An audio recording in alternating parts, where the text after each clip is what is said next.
Welcome back. The special session is done and campaign season is right around the corner. Joining our political panel this morning, Jay Root from the Texas Tribune and Mike Ward from the Austin American-Statesman. Welcome, guys. Welcome. So let's get back to that special session ending. They were there for more than 200 days straight this year. What was kind of the mood in those last minutes after they finally finished? Well, it was like the end of the school year. I mean, they were doing high fives in the Senate and the House, and they were, I think, generally pleased with the bill that they passed, and they were really glad to be leaving. Yeah. Relief. I mean, you know, never underestimate the desire to get out of there in terms of getting things done. Remember, Joe Pickett said, please don't call us right back, and Perry called him right back, and, you know, didn't take long for him to get it done. Yeah, it was a short third special session. So a lot of the members were hoping maybe some other items like the TRBs, tuition revenue bonds that would have allowed colleges a chance to get money for construction projects. There were several lawmakers that filed bills on that. Do you think that Perry might bring them back, in the future, maybe after they've had a little bit of a break, to discuss an issue like that?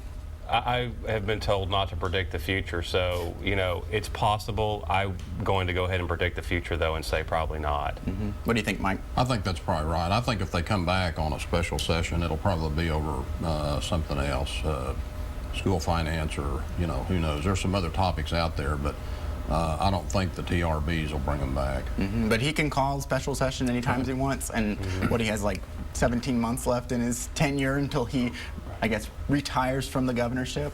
Yeah, I mean, Perry is a lame duck now. I mean, he is not running for re-election, so, you do have that sort of lame duck title. But I just, knowing Rick Perry, I think he's going to make the most of this. I think he's going to remind people that he is still governor. I wouldn't be surprised if we come back on school finance. The trial was set so late that it may be that they don't have, hasn't worked through the judicial process. So the timing of that is a little unclear. So you mentioned the stuff about the governorship and him not coming back after next November. There are a few Republicans that have already said they're running. You've got Tom Pauken, the former Texas Workforce Commission chair. You've got Greg Abbott, the current Attorney General. He seems to kind of be the heir apparent. What about on the Democratic side? We haven't seen anyone really say we're running yet, and kind of all the Democrats in the statewide offices below that are kind of waiting to see what happens. You have any predictions? Well, I think everybody right now is waiting to see what Wendy Davis does. She's probably the biggest name ID person potential on the Democratic side for governor. But there's a lot of time here before the election, and a lot of things can change. And plus the fact you've got a whole lot of other offices, lieutenant governor's side that's open. You got some candidates challenging Dewhurst, so there's going to be plenty of political activity, and the political season has started. With Wendy Davis, recently, I guess in the last week, she said that I'm either running for governor or for my Senate seat again. So what does that really mean? I think we're in an extraordinary situation right now where, if you think about all of the open offices that we have, this is very unusual. Republicans have just been waiting and waiting for Perry to move out, and people are moving up. Abbott's the heir apparent, as you said, and all eyes are on Wendy Davis. And why is that? It's because she is the only Democrat. Think about that. The only Democrat that anybody has even ever heard of that is really thinking seriously about running for governor. And the fact that she said, I'm running for either governor or for re-election, is a pretty big deal. And so really on the Democratic side, everybody is just looking to her. They're so excited, just really wanting her to get in, so they'll have somebody of any, renown getting in that. Think about lieutenant governor, comptroller, AG. Those are very powerful positions. The Castro brothers in San Antonio have pretty much said they're not going to get in, so those two are out.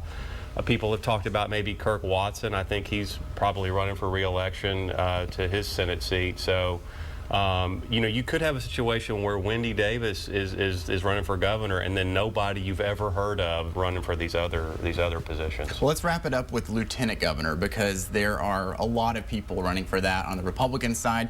You've got David Dewhurst, who's hoping to remain the lieutenant governor. You've got the land commissioner, Jerry Patterson, the ag commissioner, Todd Staples, and who's the fourth one?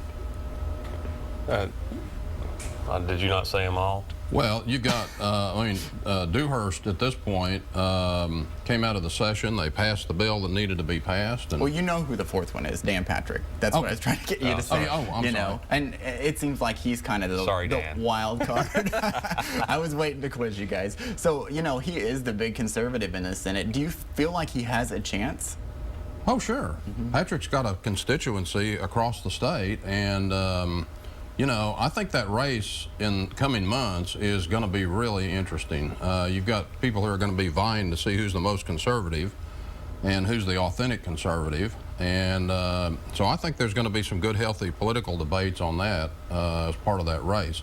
The fact that there's no Democratic names out there for those down ballot races at this point is kind of interesting, but I don't know that it's hugely different than the last election cycle. I've heard a lot of people say Letitia Van de Putte, you know, just kind of thrown her name around. She drew a 4-year term, and so she would have a free shot. I mean, she could run for lieutenant governor, lose if she lost, and then still run for her Senate seat 2 years later.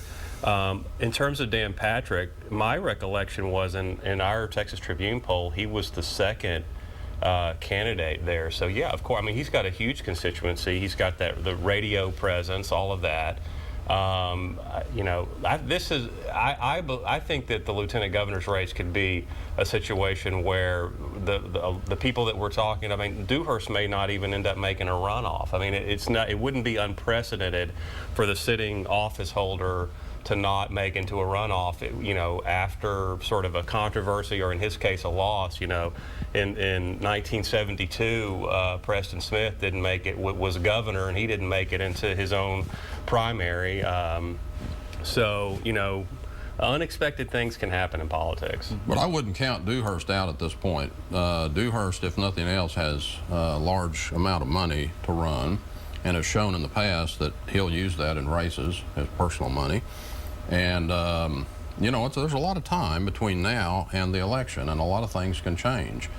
And after the first special, everybody was saying that, you know, Dewhurst was down, and, you know, but they came back and they passed the bills. And so I just think it's going to be a really interesting race to watch, and it's going to be very lively because you got 4 very strong Republicans there, 2 of whom have been active in Senate business, and we'll be going head-to-head all the way through this. Great. Well, thank you guys for joining us. I appreciate it. When we come back, water funding's on the ballot this November, and we'll tell you how crucial this constitutional amendment could be for the state when In Session In Depth returns.